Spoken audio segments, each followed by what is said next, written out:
जय हिंद दोस्तों, स्वागत है आपका आपके YouTube चैनल जिसका नाम है जीकेपुर नंबर 1 के अंदर। तो चलिए हम आज फिर आपके लिए एक नया टॉपिक लेके आए हैं, हरियाणा की नदियों का सेकंड पार्ट पे। ठीक है, पहले पार्ट में हमने यमुना नदी के बारे में करवाया था और आज हम और नदियां लेके आए हैं बिल्कुल गहराइयों से।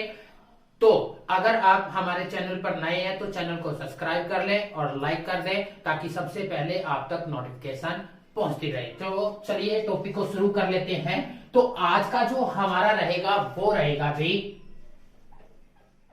गग्गर नदी में।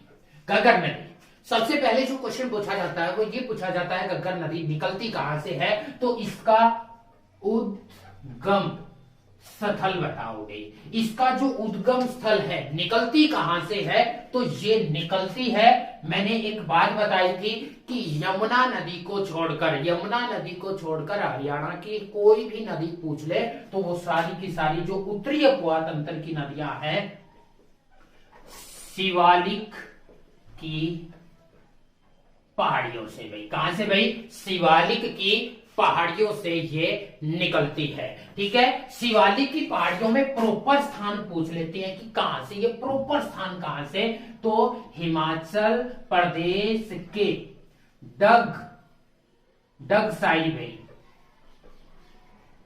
नामक स्थान से भाई। कौन से स्थान से? डगसाई। ये हमारी आ जाती है गग्गर नदी। और गग्गर नदी जो निकलती है ये स्थान कौन सा है? तो डगसाई भाई। कौन सा स्थान आ जाता है? डगसाई। ये डगसाई पड़ता कहां पर है? तो ये सिरमौर जिले के अंदर भाई। सिरमौर जो जिला है वो हिमाचल प्रदेश का आ जाता है, वहां पर हमारा क्या पड़ता है? तो ये स्थान डगसाई नामक क्षेत्र से गग्गर नदी निकलती है। इसके बाद क्वेश्चन पूछा जाता है कि जो गग्गर नदी है इसका पुराना नाम भाई, इसका पुराना नाम बताओ। इसका जो पुराना नाम है वो क्या है? तो ये मोस्ट इंपॉर्टेंट है। आजकल HSSC के द्वारा पुराने नामों से संबंधित सारे के सारे क्वेश्चन पूछे जा रहे हैं। तो इसका जो पुराना नाम आ जाता है भाई तो वो है हकड़ा भाई। क्या नाम है? हकड़ा। इसका जो पुराना नाम है वो क्या है? हकड़ा नदी भाई। कौन सी नदी है? हकड़ा नदी। इसको हकड़ा नदी के नाम से भी जानते हैं। खास बात ध्यान रखनी है, हकड़ा नदी का नाम भी है और एक सभ्यता का नाम भी है भाई। एक सभ्यता का नाम भी है। गग्गर नदी के किनारे पर जो लोग बसे हुए थे, गग्गर नदी के किनारे जो लोग रहते थे, उनको वो जो सभ्यता थी उसको क्या कहा जाता था? पुराने समय में हकड़ा सभ्यता कहा जाता था। और ये जो हकड़ा सभ्यता सिंधु घाटी सभ्यता से पुरानी भाई। सिंधु घाटी सभ्यता से पुरानी भाई, पुरानी सभ्यता है। ये जो सभ्यता है सिंधु घाटी सभ्यता से भी पुरानी, हड़प्पा कालीन सभ्यता से भी पुरानी सभ्यता है। और हकड़ा गग्गर नदी को कहां पर कहा जाता था ये क्वेश्चन भी पूछा जाता है। हकड़ा इस नदी को हकड़ा भाई पाकिस्तान में। कहां पर भाई? पाकिस्तान के अंदर। कहां पर? पाकिस्तान में इस नदी को हकड़ा के नाम से जानते थे। दरअसल ये डगसाई नामक क्षेत्र से होती हुई ऐसे चलती थी और चलने के बाद ये हरियाणा के से राजस्थान और राजस्थान से पाकिस्तान तक जाती थी और बाद में जाकर सरस्वती नदी के अंदर मिल जाया करती थी। तो ये जो नदी क्या थी? पाकिस्तान में हकड़ा के नाम से कहलाती थी। एक क्वेश्चन और इंपॉर्टेंट आ जाता है हकड़ा सभ्यता से संबंधित हुई। हकड़ा सभ्यता से संबंधित ये क्वेश्चन पूछा जाता है कि हकड़ा सभ्यता का सबसे पुराना गांव बताओ या सबसे बड़ा स्थल। तो हकड़ा सभ्यता का सबसे बड़ा स्थल अगर पूछता है तो वो कौन सा गांव है? तो वो गांव आ जाता है भाई कुन्नाड़। कुन्नाड़ गांव भाई। कुन्नाड़ गांव फतेहाबाद में पड़ता है। कुनाड़ गांव फतेहाबाद में हड़प्पा कालीन सभ्यता का सबसे बड़ा स्थल। लेकिन आपसे पूछ ले हरियाणा के अंदर, ये हरियाणा का है, हरियाणा के अंदर फतेहाबाद में ये गांव में। लेकिन पूछ ले सिंधु घाटी सभ्यता का सबसे बड़ा स्थल है, इसका सबसे बड़ा स्थल अगर पूछता है तो वो कौन सा है हरियाणा में, तो वो है राखी गढ़ी भाई। क्या है? राखी गढ़ी। और राखी गढ़ी जो आ जाता है, क्या भाई? राखी गढ़ी जो आ जाता है ये सिरसा में, सॉरी हिसार में पड़ता है भाई। कहां पर पड़ता है? राखी गढ़ी हिसार के अंदर पड़ जाता है भाई। राखी गढ़ी जो पड़ता है ये कहां पर पड़ता है भाई? तो ये हमारा हिसार में भाई। कहां पड़ता है? हिसार के अंदर राखी गढ़ी आ जाता है। इसके बाद क्वेश्चन क्या क्या पूछे जाते हैं, इसकी सहायक नदियां बताओ भाई। जो गग्गर नदी है इसकी सहायक नदियां कौन कौन सी हैं? तो सहायक में पहली आ जाती है मारकंडा नदी भाई। पहली नदी कौन सी है? मारकंडा नदी। दूसरी झाझरा नदी भाई, झाझरा नदी। और तीसरी आ जाती है कौशल्या नदी भाई। तीसरी कौन सी आ जाती है? कौशल्या। तो ये इसकी सहायक नदियां हैं। इनमें से सबसे इंपॉर्टेंट आ जाती है मारकंडा और दूसरे नंबर पर कौशल्या नदी भाई। इनके बारे में भी बताएंगे, ठीक है। तो पहले देख लेते हैं इसकी सहायक नदियां, ये आ जाती है।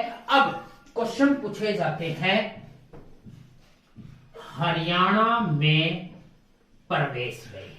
हरियाणा में प्रवेश, ये हरियाणा के किस स्थान पर प्रवेश करती है? तो ये स्थान, ये हिमाचल प्रदेश से आई और ये स्थान कौन सा है? तो ये आ जाता है पंचकुला का कालका भाई। क्या आ जाता है? पंचकुला का कालका क्षेत्र। तो यह नदी हरियाणा के पंचकुला जिले के कालका नामक स्थान पर प्रवेश करती है भाई। कौन से नामक स्थान पर भाई?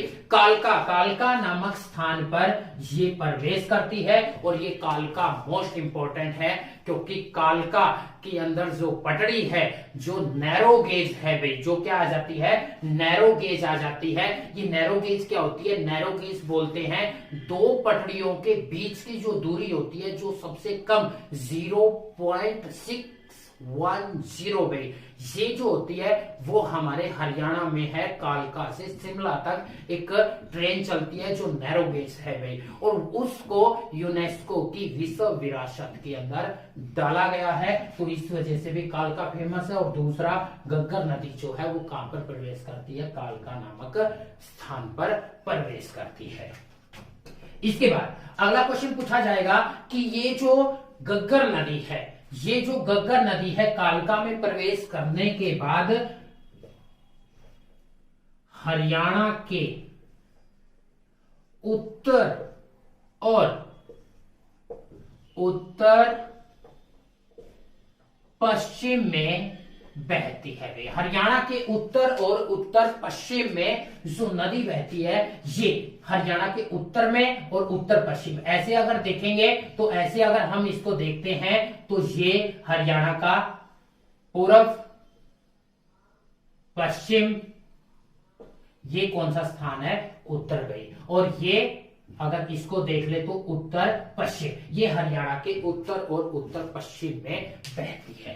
अब इसने यहां पर प्रवेश किया और उत्तर पश्चिम में बहने के बाद ये नदी, यह नदी भाई कुछ स्थानों पर, यह नदी कुछ स्थानों पर हरियाणा और पंजाब की सीमा निर्धारित करती है। क्या करती है? कुछ स्थानों पर हरियाणा और पंजाब की सीमा, इस तरफ पंजाब है और इस तरफ हरियाणा, कुछ स्थानों पर हरियाणा और पंजाब की सीमा निर्धारित करती है। और अगला क्वेश्चन आ जाता है कि जो गग्गर नदी है, जो हमारी क्या आ जाती है, गग्गर नदी है, इस नदी में मारकंडा नदी में, इस नदी में मारकंडा नदी सनीशा बांध में, ये कौन सी बांध आ जाती है, सनीशा बांध। कहां पर है भाई ये बांध, पहेवा में भाई, कहां पर है, पहेवा में। सनीशा बांध कहां पर है, पहेवा में भाई। इस नदी में मारकंडा नदी सनीशा बांध के पर भाई, सनीशा बांध पर अरुणाए नामक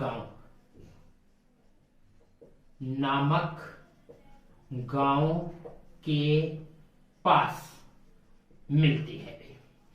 जो मारकंडा नदी है, कौन सी नदी भाई, ये जो मारकंडा नदी आ जाती है गग्गर नदी में, कहां पर मिलती है, तो सनीशा नामक बांध पहेवा के पास एक अरुणाए नामक गांव पड़ता है, वहां पर ये नदी गग्गर नदी में मिल जाती है अभी, वहां पर ये नदी गग्गर नदी में मिल जाती है। इसके बाद मोस्ट इंपॉर्टेंट क्वेश्चन क्या आ जाता है, वो ये पूछा जाता है कि गग्गर नदी के कहां तक हरियाणा में बहती है, तो यह नदी हरियाणा के सिरसा जिले के ओटू नामक गांव से ओटू नामक गांव से, यह नदी हरियाणा के सिरसा जिले के ओटू नामक गांव से राजस्थान के हनुमानगढ़ में चली जाती है। कहां चली जाती है, हनुमानगढ़ में चली जाती है, और वहां रेत में लुप्त हो जाती है भी। रेत में जाकर, यहां हनुमानगढ़ में जाकर आगे जाके ये नदी रेत के टीलों के अंदर जाकर क्या हो जाती है, छिप जाती है। लेकिन पहले जब ये चलती थी तो ये पाकिस्तान तक जाती थी, और पाकिस्तान में इसको किस नाम से जानते थे, हकड़ा के नाम से भाई, किसके नाम से, हकड़ा के नाम से। अगला क्वेश्चन क्या पूछा जाता है, अगला क्वेश्चन ये पूछा जाएगा भाई कि जो ये नदी है, इसके निर्मित बाढ़ के मैदान को, गग्गर नदी से निर्मित बाढ़ के मैदान को क्या कहते हैं भाई। जो बाढ़ का क्षेत्र बनता है उसको क्या कहा जाता है, तो उसको क्या बोलते हैं, इससे निर्मित बाढ़ के मैदान को क्या कहा जाता है, नैली भाई। क्या बोलते हैं, नैली। याद कैसे करोगे, घर घर के अंदर क्या मिलेगी, नदी के अंदर पानी चलता है तो घर घर के अंदर क्या चल मिलेगी, नदी मिलेगी। और ऐसे ही क्वेश्चन पूछा जाता है मारकंडा नदी, HSSC ने सबसे ज्यादा बार पूछा है ये क्वेश्चन नैली से, और दूसरा मारकंडा द्वारा निर्मित बाढ़ के मैदान को क्या बोलते हैं, तो उसको बोलते हैं बेट भाई। क्या बोलते हैं, बेट। तो मार जो ज्यादा पड़ती है वो किसको पड़ती है, बेटे को पड़ती है, तो हम ऐसे भी याद कर सकते हैं। तो और घर घर में क्या मिलेगी, नाली मिलेगी। और एक क्वेश्चन और पूछा जाता है भाई, वो क्या पूछा जाएगा कि गग्गर नदी में मिलने वाले नालों को क्या बोलते हैं। इस नदी में मिलने वाले छोटे छोटे नालों को भाई, छोटे छोटे नालों को क्या कहा जाता है, तो स्थानीय लैंग्वेज में उसको चो बोलते हैं। क्या बोलते हैं, चो बोला जाता है। स्थानीय लैंग्वेज में उसको क्या बोला जाता है, चो बोला जाता है। और एक क्वेश्चन और आ जाता है, वो क्या आ जाता है वे, जो गग्गर नदी है, गग्गर नदी को प्रदूषण मुक्त करने का लक्ष्य किसके द्वारा रखा गया है, तो इस नदी को पूर्णतः प्रदूषण मुक्त करने का लक्ष्य भी हरियाणा सरकार द्वारा रखा गया है। हरियाणा सरकार के द्वारा इसको पूर्णतः प्रदूषण मुक्त करने का लक्ष्य रखा गया है। प्रदूषण मुक्त करने का प्रॉपर रूप से इसको लक्ष्य रखा गया है। और लास्ट में बताते हैं इस पर बने बांध गई, इस पर बांध की अगर बात करें तो मोस्ट इंपोर्टेंट आ जाते हैं बांध वे। और बांध को हम ट्रिक में करवाएंगे। यही ट्रिक बांधों से संबंधित हमने एक पूरा का पूरा टॉपिक बनाया हुआ है, तो टॉपिक का लिंक मैं डिस्क्रिप्शन के अंदर दे दूंगा, ताकि आपको गग्गर नदी पर बनी बांध या हरियाणा में जो जो बांध बनी हुई है उन पर सभी पर जो बांध बनी हुई है उनका लिंक या उनकी वीडियो मिलती रहे। और यमुना पर बिल्कुल एक ट्रिक में बांध याद करवाए हैं, उसका लिंक भी मैं डिस्क्रिप्शन के अंदर डाल दूंगा, नीचे डाल दूंगा भाई, ताकि आप वहां से वीडियो को देख सकें। तो इस पर बांध कौन कौन सी बनी है, तो उसके लिए आप एक छोटी सी ट्रिक याद कर सकते हो, वो है घर घर से केटी की वीसीडी भाई। घर घर से केटी की वीसीडी, घर घर से केटी की वीसीडी। बिल्कुल फनी है। ये केटी कौन है? कुलबीर दड़ोदा, जो हरियाणा का बॉलीवुड ये हरियाणा का सिंगर आ जाते हैं, जिसको हरियाणा के सबसे ज्यादा लोग पसंद करते हैं, केटी भाई। तो उससे हमने एक ट्रिक लिया, वो क्या है? घर घर से तो बनेगा गग्गर नदी पर बने बांध भाई, गग्गर नदी पर बने बांध। से से क्या बनता है भाई? से से बनेगा सनीशा बांध भाई। से क्या बनेगा? सनीशा बांध। हाँ, कमेंट में ये जरूर लिखना भाई कि सनीशा बांध जो है यहां पर कौन सी नदी गग्गर में आकर मिलती है, तो कमेंट में लिखना मत भूले भाई। तो सनीशा बांध जो है वो कहां पर है? पहेवा के अंदर भाई। कहां पर है? पहेवा के अंदर। के से आ जाएगा कौशल्या बांध भाई। कैसे क्या आ जाएगा? कौशल्या बांध। और कौशल्या बांध जो आ जाती है हरियाणा की सबसे बड़ी बांध भी है और हरियाणा की सबसे ऊंची बांध भी अगर पूछ ली जाए तो वो कौशल्या बांध आ जाती है। और कौशल्या, मैंने बोला था कि कौशल्या के बारे में बताएंगे, तो कौशल्या नदी ये कौशल्या बांध पर आकर ही गग्गर में पहेवा के अंदर आकर मिलती है। कहां पर भाई? सॉरी, पहेवा नहीं, पंचकुला भाई। कहां पर भाई? पंचकुला। डी से आ जाता है दरगाना बांध में। डी से कौन सा आएगा? दरगाना। और दरगाना कहां पर पड़ता है? पंचकुला में। दरगाना भी कहां पर पड़ता है? पंचकुला के अंदर। की यहां क्या रहेगा? साइलेंट रहेगा। और वी मोस्ट इंपोर्टेंट, वी से बनेगा व्याराज बांध में। वी से व्याराज बांध वे। और व्याराज बांध को ओटू बांध भी बोलते हैं। कौन सी बांध बोलते हैं? ओटू। और ये जो बांध आ जाती है ये ताऊ देवीलाल की याद में। किसकी याद में भाई? ताऊ देवीलाल की याद में 2002 को बनाई गई थी। और ये मिट्टी से बनी हुई बांध है। और एक हमारे हरियाणा में ऐसी बांध है जो कंक्रीट से बनी हुई है, वो है हथनी कुंड भाई। हथनी कुंड कंक्रीट से बनी हुई और मिट्टी से पूछेगा तो व्याराज। और व्याराज बांध कहां पर है? तो ये यहां बिल्कुल गग्गर नदी के अंतिम गांव पर बनी हुई है। और इसी बांध की वजह से, इसी बांध की वजह से हरियाणा के सिरसा में कौन सी मिट्टी पाई जाती है? हरियाणा के किस क्षेत्र में दलदलीय क्षेत्र पाया जाता है? तो दलदलीय क्षेत्र मिलता है सिरसा के अंदर। और वो किसके कारण है? तो इस नदी के कारण, क्योंकि वर्षा कम हो जाती है और वर्षा कम होने के कारण क्या हो जाता है, यहाँ पर पानी इकट्ठा होने की वजह से दलदलीय बन जाती है भाई। ठीक है। सी से छामला भाई, छामला बांध भाई। सी से क्या आ गया? छामला बांध। और डी से हमारा क्या आ जाएगा? दीवान वाला। डी से हमारा क्या आ जाएगा? दीवान वाला। और ये दोनों के दोनों, छामला और दीवान वाला, कहां पर हैं? पंचकुला में। ये दोनों के दोनों कहां पर आ जाते हैं? पंचकुला के अंदर आ जाते हैं हमारे ये बन गई। तो आज हमने जो किया है वो हरियाणा की घग्गर नदी के बारे में एक एक क्वेश्चन किए हैं। ऐसे ही और वीडियो बिल्कुल गहराइयों से पाने के लिए आप चैनल को सब्सक्राइब कर लें, लाइक कर दें और शेयर कर दें, ताकि आप तक सबसे पहले वीडियो का लिंक या वीडियो पहुंचती रहे। तो आज के लिए हम इतना ही रखते हैं। जय हिंद, जय भारत।